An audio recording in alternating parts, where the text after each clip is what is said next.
Hello, everyone. Welcome to Married Lifers. What's up? What's up? So, what is our subject today, baby? I hear you. I said, what is our subject today? Solitary confinement, being locked down in Supermax, or just ad saying, administrative segregation, or saying in general, being locked down in the higher custodies.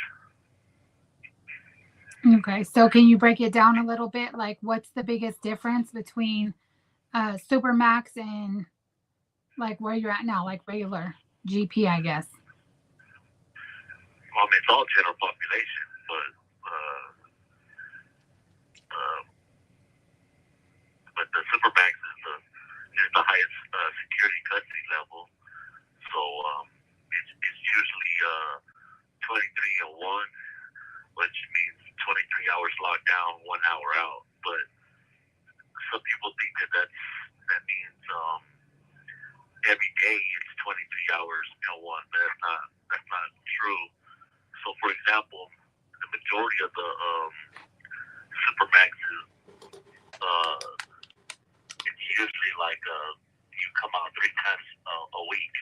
So let's say Monday, Wednesday, and Friday you come out for 1 hour. Those days are 23 and 1. The rest of the other days you're locked down 24 hours a day. So, and it's general population, but those that are locked down, the majority that are locked down in the Supermax are validated gang members. And technically it was supposed to be for like violence and stuff like that, but over the years it's really not that anymore. They just lock you down just for status, basically, as opposed to you actually doing something wrong. So, and as some people know, others don't know, but I did 18 consecutive years locked down in solitary confinement. There was a story that came out in GQ magazine in 2017 called "Buried Alive." The untold stories of guys in solitary confinement, and I was one of the ones that they interviewed for that. It's mostly excerpts of different things that we were asked and stuff like that, but it's just talking about the different things that we went through in the Supermax. But they called it administrative segregation, so that means, or administrative detention, and that means that you're not locked down for discipline. Technically, you're not locked down for disciplinary stuff, but it's the same punishment. You're getting the same punishment, but legally, they're trying to I guess sugarcoat it so that it doesn't seem like you're being punished. You're just being housed a certain way. And because legally they say that we don't have no constitutional right to be somewhere else other than there, that's the way that they put it. Because technically, if they were saying that it was a disciplinary segregation, then we would have to have like a due process where, you know what I mean, an appeal and all that kind of stuff. So they try to do it a certain way so that they can lock us down without having to follow the rules, so to speak. So, and for us, those that are validated, the majority of us, we get locked down indefinitely. So, if you got 1 year, you could 1 year in prison. You could do a whole year in prison and be locked down. You got 25 years. You could do it your whole 25 years locked down. The only way out is, I guess, if they allow you out. But the majority of the way was for guys to renounce and debrief, and that means you got to snitch. But you don't go out to general population though. They send those guys to PC. So like in Arizona, the guys that renounce and debrief, they send them to Buckeye, to the Lewis complex over in Buckeye, to the prisons out there, and that's PC for them. Because they can't live in general population no more because they'll be killed for snitching.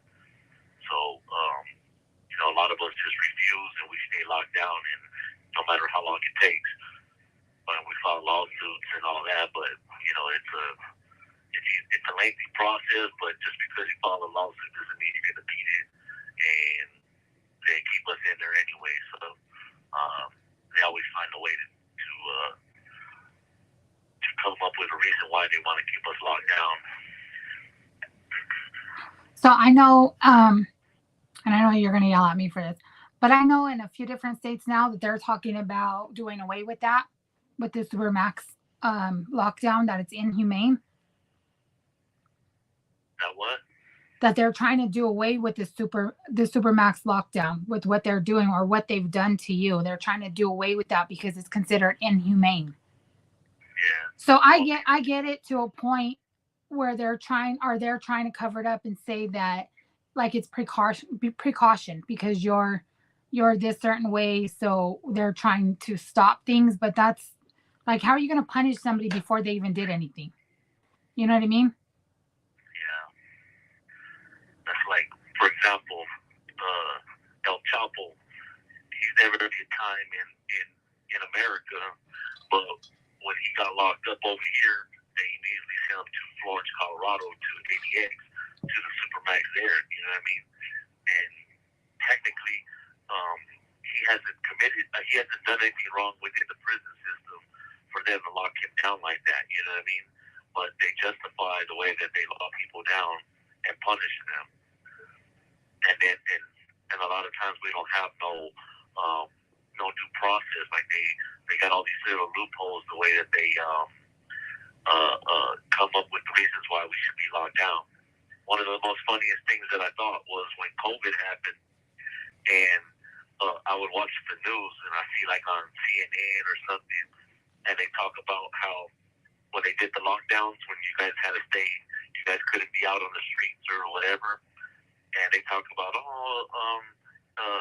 it caused a lot of mental health issues and people having mental health issues because they had to stay home and stuff like that. I'm like, so now there's mental health issues for being locked down, yet the courts always shooting our lawsuits down, talking about it's not inhumane to be locked down in a cell all day long, every day, every week, every month for years and years.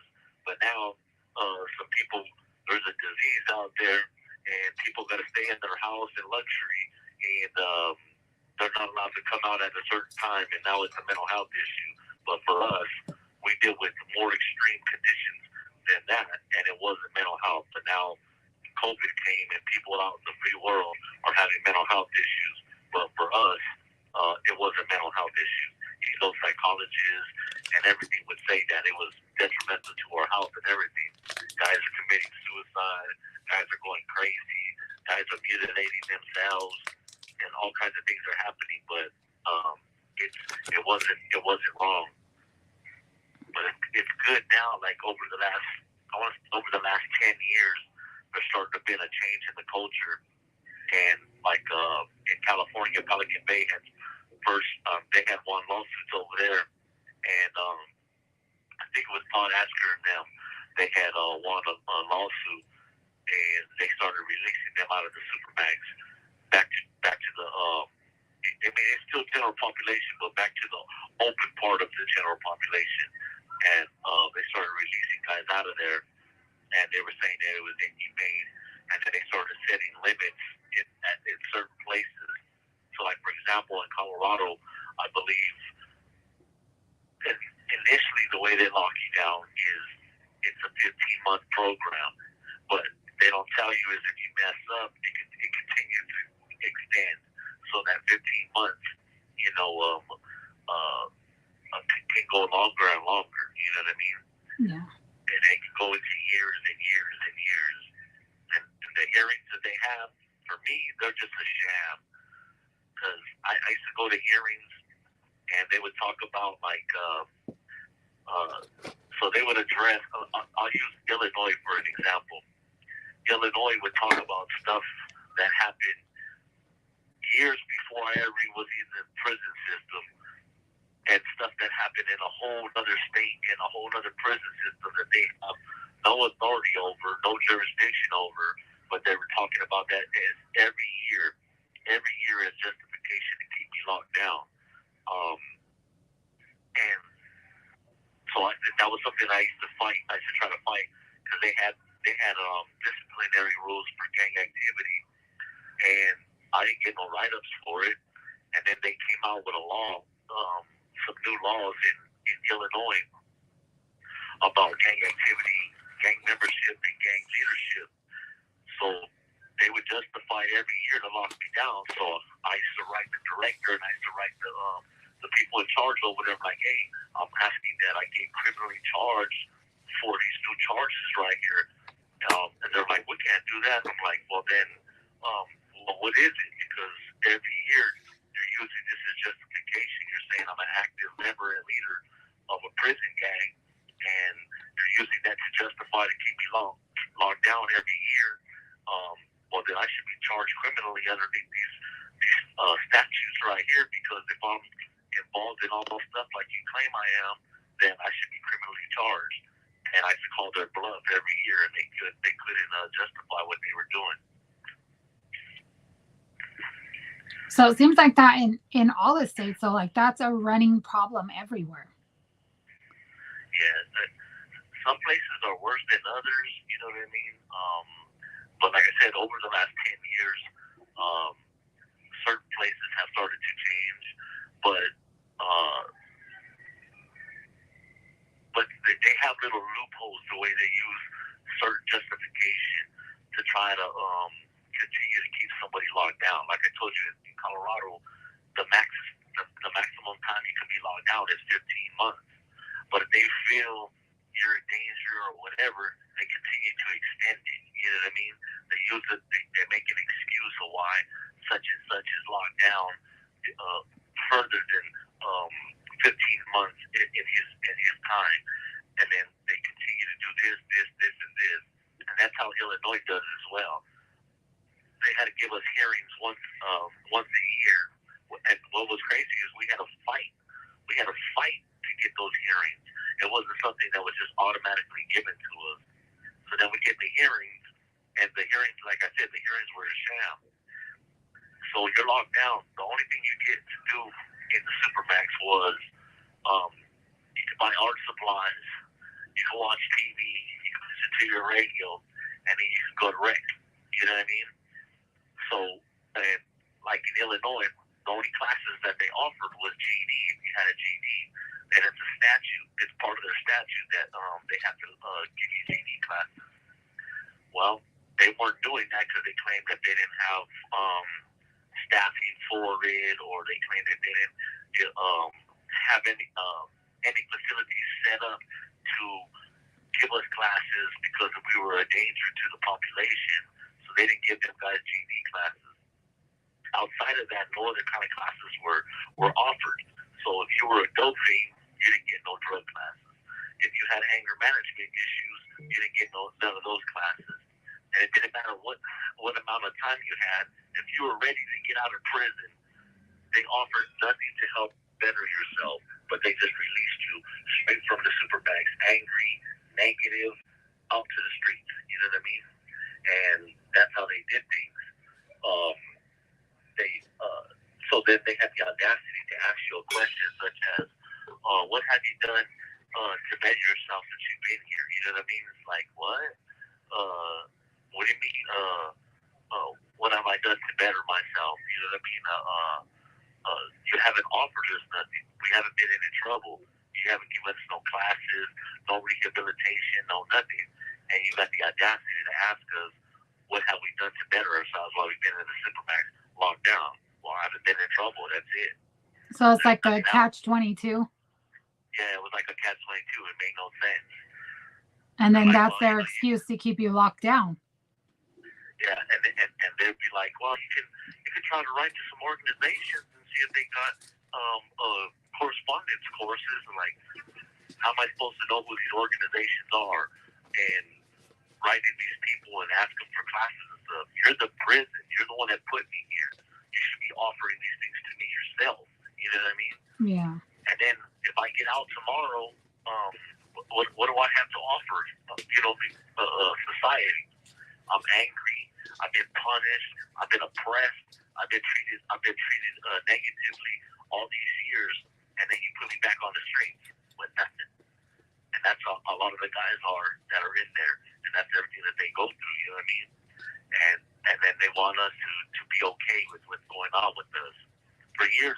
fight it. For years, I kind of like accepted the status and the punishment as a I guess a necessary evil to deal with what the stuff that I was involved in. You know what I mean? But over the years, I've seen how dirty they were. Over the years, I've seen the way they deprived us of the things that just the minimum necessities that we're supposed to have that they wouldn't even give us. So then I started to fight back against all that type of stuff. And I don't like to be exposed for all the stuff that they do and that they don't do for us. Yeah, so I'm curious. I was just talking to my mom about it, babe, about the meeting, the advocates meeting that I'm going to with the wardens this Wednesday, because I asked those questions too. You know what I mean? Like, I think a lot of us do that, and it's good that they're having these programs that we can get involved in, and like other people getting involved to try and fight back against it. Because we all seen it, we've all known about it for years. You know what I mean? But it's like nothing's getting done. But it's like slowly starting to. Well, a good organization that helped us when I was in Illinois was the Uptown People's Law Center. Alan Mills is a lawyer for there, and his staff, like they would fight for us. They would bring a lot of stuff to light what was going on. They helped us with our civil suits against the prisons and stuff like that. And there's a guy that we call him Mousy, but his name is Brian Nelson. He was with Supermax with me as well, and he did a bunch of years slam down. And when he got out of prison, he went to go work for them as a paralegal and stuff. And he deals with like all the prison issues. But that was a lawyer. They're lawyers, but that was an organization that would fight for us and help us and stuff. You know what I mean? When I left Arizona, right before I left Arizona, Arizona didn't have a lot of organizations or stuff like that fought for the prisoners or did anything for them like that. So being out there in the other states, it was cool to see some of the differences in those states and the support that they had from organizations and people out there wanting to fight for them and make changes for their situations in prison. And I don't know if things have changed for Arizona since I've been gone for so long with organizations like that fighting for people's rights and bringing to light of how jacked up the prison system is, you know what I mean? But in Illinois, that was a good organization that actually did something for us, not on paper or acted like they did something just, for the notoriety. They actually did something for us and made changes for us. So how did you find out about that program? What? About the one in Illinois? Well, they, like I said, so like Brian Nelson. You have 1 minute left. And then they knew about the lawyers that would help the prisoners and stuff like that. So that they even helped us in our first lawsuit when we were in Camps Correctional Center fighting against the lockdown there. They were the law firm that represented us in a class action lawsuit. But they did more than just legal stuff. They were out there, protesting for us outside the prison. They were having a big old group meetings of people to fund, me trying to help us and all kinds of stuff. You know what I mean? Yeah. So there are a few different ones that I've found in Arizona, but they're not really. Like, I follow them and stuff, but I don't see really a whole lot of active stuff on there. That's why I was just wondering, like, how did you find out about them? Because I'm sure there's a lot of people in Illinois that don't know about them. Thank you for using Securus. Goodbye. Oh my God, these phones drive me insane. So I was kind of just touching on that. He wanted to talk about the Supermax and like how unfair it is because he did do 18 years lockdown. And like he was saying, like everybody assumes it's 23 and 4, right? So they get 1 hour out a day. It's never like that. It's, most of the time they're locked down for 24 hours. They don't get that hour that they're supposed to be getting out. But we do have a meeting coming up out here. That's called an advocates meeting where we're going to meet with some of the wardens. We don't know which wardens from which prisons out here in Colorado, we have that meeting on this coming Wednesday.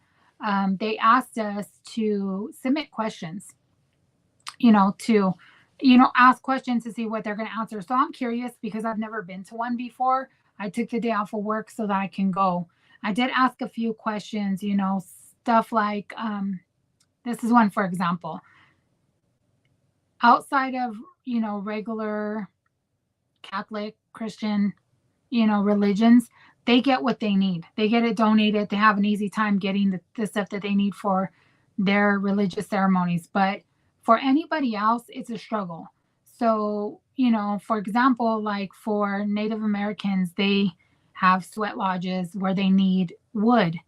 And you have to go through so many loops to even get simple things like wood that they need, where other religions are the common religion practices are given whatever they need. You know what I mean? So I asked that, like, where's the equality between the religions for the religious practices in prison? I also asked, this was a big thing for me and my husband. So my husband was given a ticket and moved from his facility because of something that a CO did. Like, she clearly had a vendetta because she tried to get him in trouble back in October of last year. And I called him out on it. They moved him back to his unit. And then 6 months later, she waited. She took her time and waited. They did a shakedown and she got what she wanted the first time, but she was smart about it. So they shook him down, got him for some stuff that, he was given. He was signed out cleaning stuff because that's what he did in his pod. And they did a lockdown. So, she had the other girl that was there with her sign all the paperwork, and then she signed it on top of that. So she was covering herself.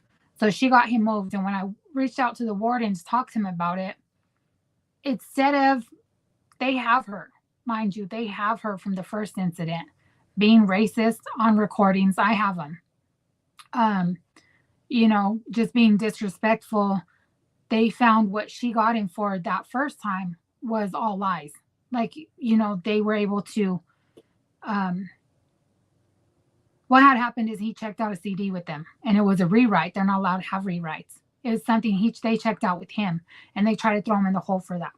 And I called and was like, that's, you guys are dead ass wrong for that. It's something he checked out with you guys. Right. So I asked, where's the accountability at? You guys want these men to be accountable. So why don't you lead by example? You know what I mean? You won't take accountability for your wrongs. So what they did, instead of taking accountability for what this same CO was doing, the same one that I wrote about, a few months prior to then, I think it was like 6 months in between. 7 months it was. She waited. So I wrote them and I talked to the warden and I was like, this is the same one that I wrote about. This is the same one he had problems with the first time. The same one that was saying racist remarks that we have on recording. Same CO, same problems. You know what I mean? And now you guys are writing him up again on some bullshit. Like, you guys want these men to be accountable. So why don't you lead by example? Instead of taking accountability for the wrongs that this CO is doing or what she did previously and what she was doing this time, their answer to it was to move him to another facility. That's their answer to everything. They won't take accountability for it. They'd rather just move him and, further punish him for something he didn't even do in the first place by moving him further from his family, by moving him somewhere where he's not, he's not happy in prison at all, but, like, you're uprooting them from the life that they built for 4 years there. Like, who likes to be moved around like that? How to get used to a whole new surroundings, the new people around you, stuff like that. Like, it's a headache for anybody. Then not only that, like, he's taken away from his family. He's further away. So you continue to punish him for some shit a CO did that wasn't right to begin with. So where's the accountability there? But you guys want these men to be accountable for their actions. Lead by example. So I asked that question. So that was my very first question that I asked, and that one was the most detailed. So I'm hoping that we get some kind of answers. Not only that, we got a lot of issues going on out here. The phones, they switched over to Securus, saying it's supposed to be better. it's worse. Like the calls are just worse. You know what I mean? That was another question I asked. I asked about the programming. Like Colorado got, I think back in July, approved for $1 billion for the prison system. Where's all that money at? There's still no programs. And I'm in a few groups for the state of Colorado prison systems, right? So it's not just one facility. All the facilities are going through this. There's no programming. There's nothing. They keep taking things away from them. Like they had a hobby shop that got closed. They keep saying that they're going to have programming for them. They have no programming for them. You know what I mean? They're just sitting there idly doing nothing. So what, if you think about kids, for example, if you just leave kids sitting there bored, what are they going to do? They're going to cause messes, right? They ain't got nothing else to do. Like you don't got no toys. You're not interacting with them. You don't have the TV on. You don't have nothing. So, kids are going to make a mess. That's the same kind of thing. I don't want to say that these are kids, but it's basically the same thing. You know what I mean? You leave them nothing to do outside of, drugs, gang violence. Like what else is there to do for them? And where's all this money at? Like you guys should be offering programs. And then the thing that throws me off too is, yes, programs should be for everybody in there, right? So I know a lot of guys, like, for example, my husband has a natural life sentence. Anybody that's followed us and from the beginning knows this. Hi, nephew. Hi, Stella. So he's applied for the very few programs that they do happen to have going on. He applied and they're like, no, you can't get into this program because you have a life sentence. We're only doing it for these guys that don't have life sentences. And I get it in, if you think about it, like these guys are getting out, so you got to prepare them to be in society. But you guys got to deal with these lifers for the rest of their life. This is their home. Like, do you want them sitting there idly causing mayhem or problems? You know what I mean? Like it doesn't, like, where's the logic at? That doesn't make sense. You know what I mean? Like, if anything, you want to get these guys with their minds in a positive way, because you got to deal with them as long as you have that job. They got to live there for the rest of their lives. You know what I mean? So where's the logic in that? So, sorry about my little rant. It makes me mad. The whole system's messed up. I don't know if you guys have seen it. I'm not saying it right. I got to find the article about it. But Missouri, I believe. Let me see if I can find it real quick, because I'm giving you guys correct information. I believe it's in Missouri, where they're starting a new program called Dynamo or something like that. Man,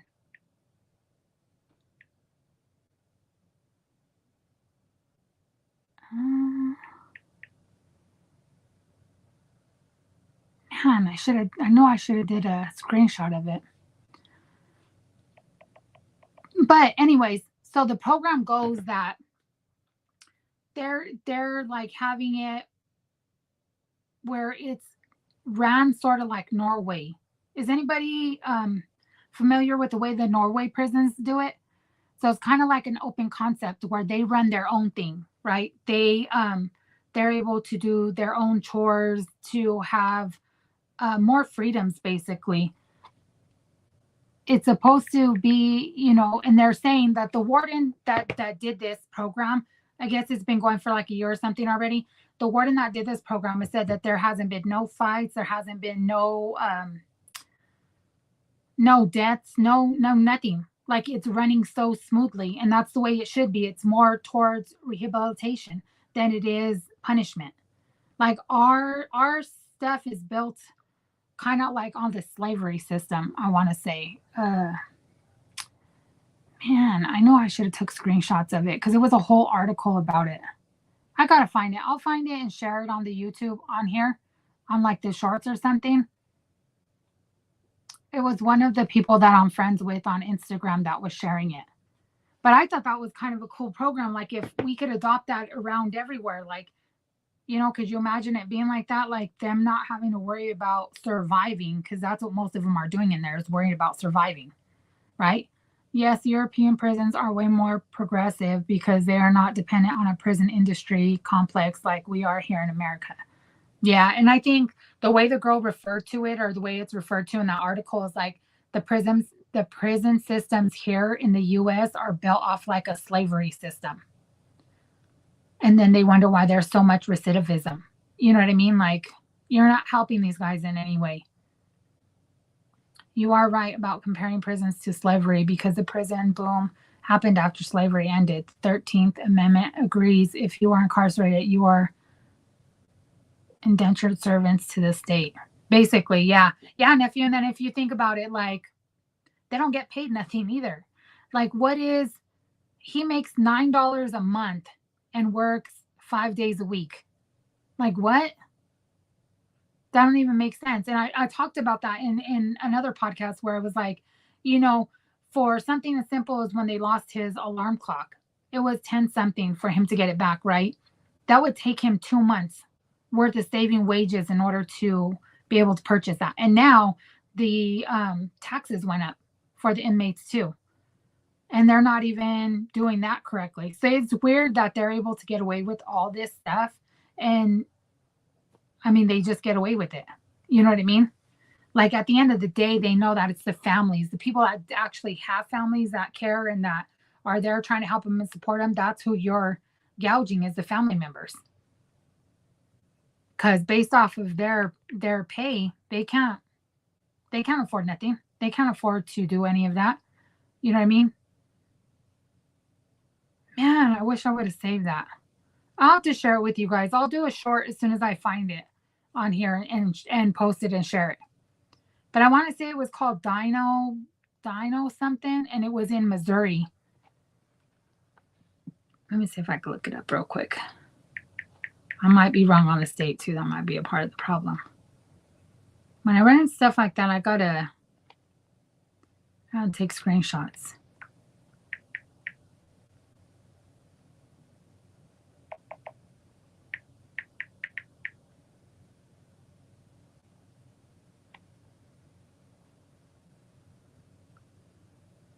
Yeah, I can't sit here and look it up while I'm on live, but I'll definitely look it up and make a short about it.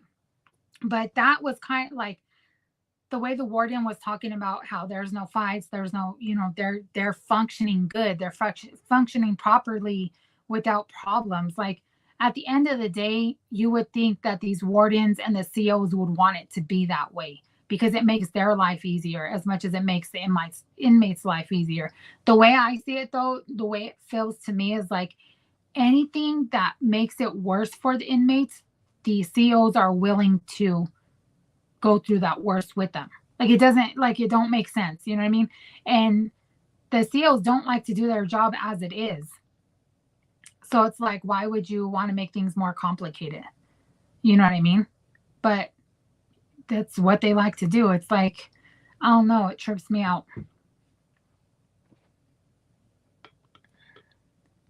So, I'm kind of excited and nervous about this meeting coming up. Because like I said, it's the first time that I'm going to actually go to one.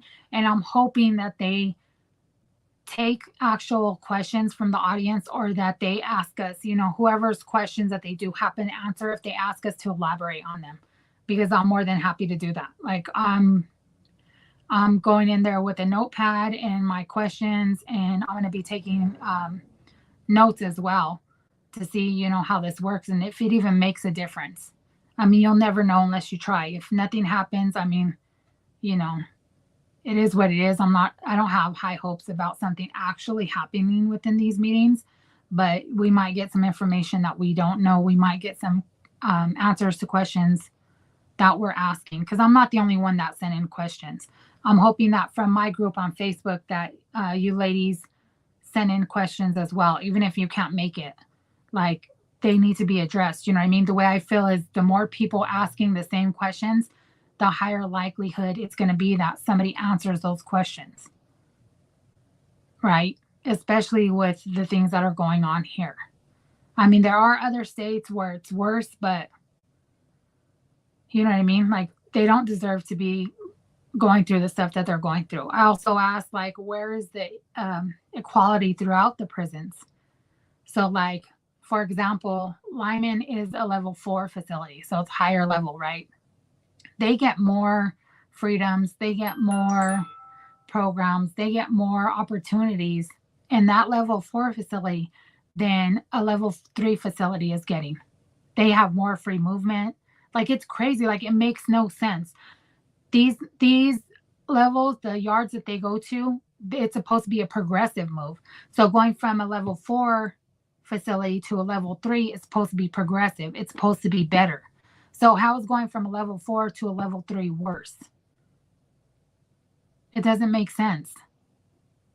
You know what I mean? And I asked him that. Like, it don't make sense. That's supposed to be a progressive move.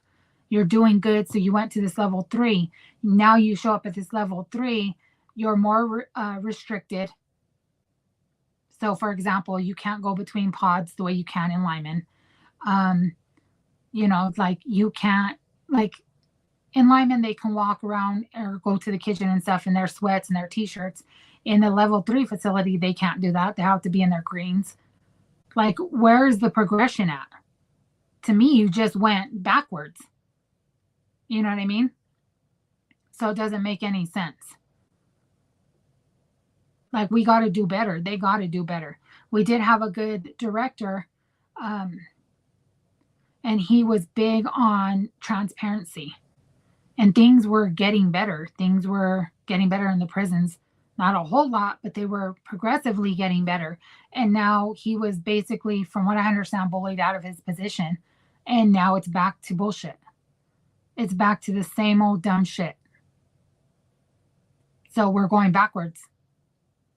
And it seems like that's the whole type of thing that they're on. Like, you know what I mean? It's supposed to be a progression, but you're going backwards. So why not stay in a level 4 facility instead of progressing to a level 3 because you're being punished more? It doesn't make any sense. So I asked them these questions. I'm hoping that, you know, they get answered.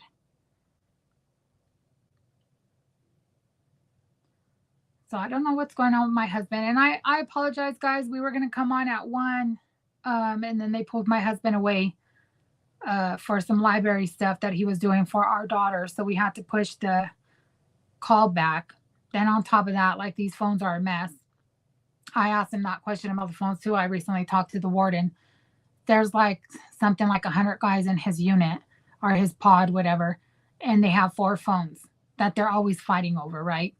One phone broke a few months ago. Nothing's been done. Now another phone went down. So now they're down to 2 phones for 100 guys. Like, come on, man.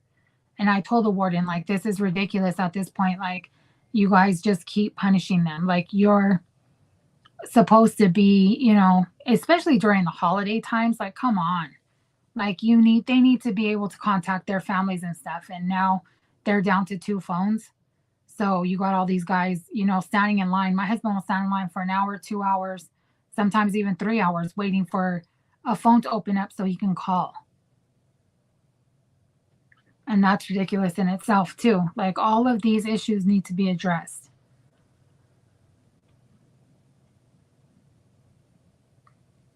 So I appreciate you guys for coming on.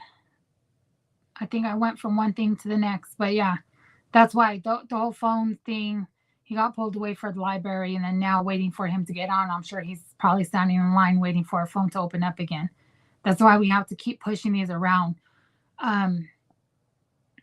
They're taking forever. So, like, the phones were supposed to be changed over in September. They didn't get changed over till October.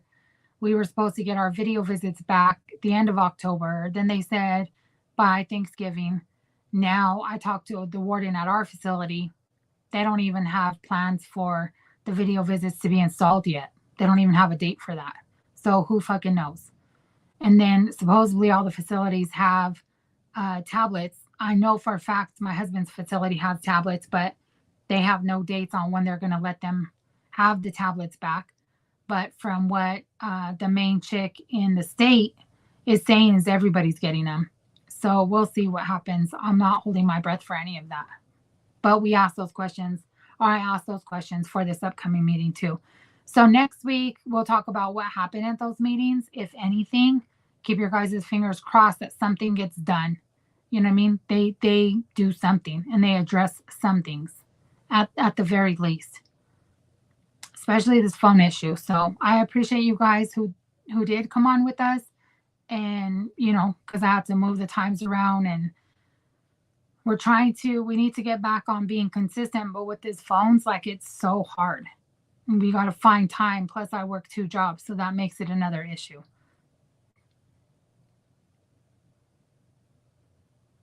But I'll give my husband a few more minutes. If he doesn't call back, then I'll go ahead and end the live.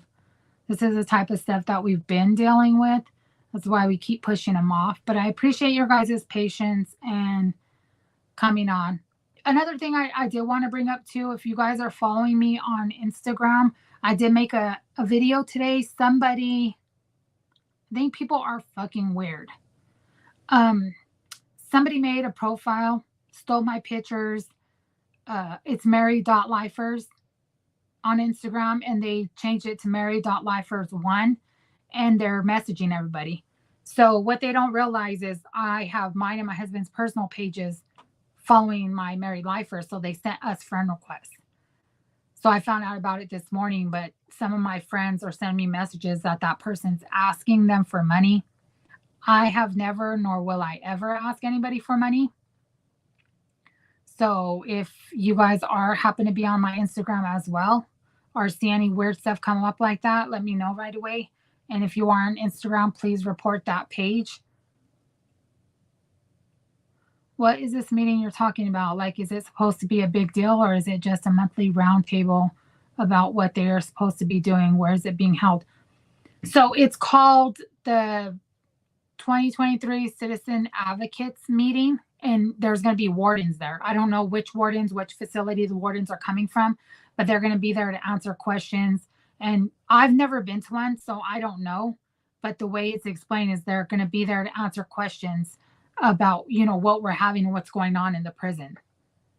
So this is my first time going to one. So we'll see. I'll talk more about it when we after that meeting's Wednesday. So when we have ours, I'm hoping we could do Friday night, probably. We'll do a live. I got to talk to my husband and see, because I don't work my second job Friday. But when we come back next week, I'll be able to talk to you guys about it and give you more information. But I guess these meetings, nephew, they used to happen. I'm not sure if they were monthly. There hasn't been one. Since I've had my lineman page for 2 years, I think it's been, we've never had one of these meetings before. So this is the first time that they're having this meeting. So I really don't know. And they're saying, I guess, the little bit I did get from other people talking about it, the last time they had this meeting, it wasn't even in person. It was virtually. This is going to be the first time in person, and it's being held at the I think it's the women's prison complex over here in Denver. So literally probably about 10, 15 minutes away from my house. But they just keep saying that there's going to be wardens there to answer questions. So I know they asked us to submit our questions by November 20th. And so I don't know exactly how it's going to be run or what's going to happen. But I submitted my questions. I'm hoping that they'll allow us to ask questions on the spot, or they'll ask us to elaborate on the questions that we did ask. So we'll see. I'll let you know all the information once the meeting's over. I've never been to one, so I don't know.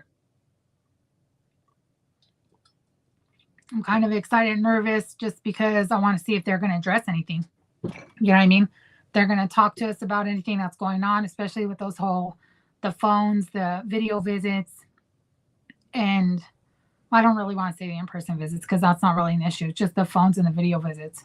But also like stuff for them, like the programs, just, everything that they're dealing with in there. So hopefully we'll get some good information when I go.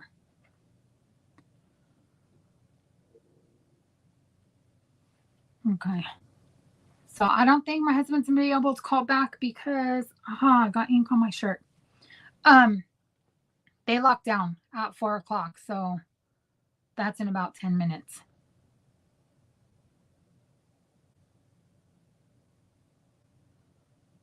So I wish you were on when he was on, nephew. I know he wanted to talk to you. So I'm going to go ahead and wrap this up, guys. If there's anything that you want us to touch base on, like if there's a subject that, you know, you want more information on, or that you want us to talk about, or you want to get on and talk to us, feel free to leave comments and let me know. Or, you know, if you're on Facebook or Instagram, send me a private message. We'll be more than happy to do that. If somebody wants to come on and talk with me, I'll be more than happy to have you come on and talk with me as well. You don't have to be on camera if you don't want to. You can just do the voice part. But I'm going to go ahead and wrap this up. I really appreciate you guys for being on with me. I appreciate you guys for following us and supporting us. And as always, married lifers, see you next week. I want to talk to him too. Hope he's doing well. Love you. Take care. All right. I'll text you, nephew. Love you. Good night, everyone.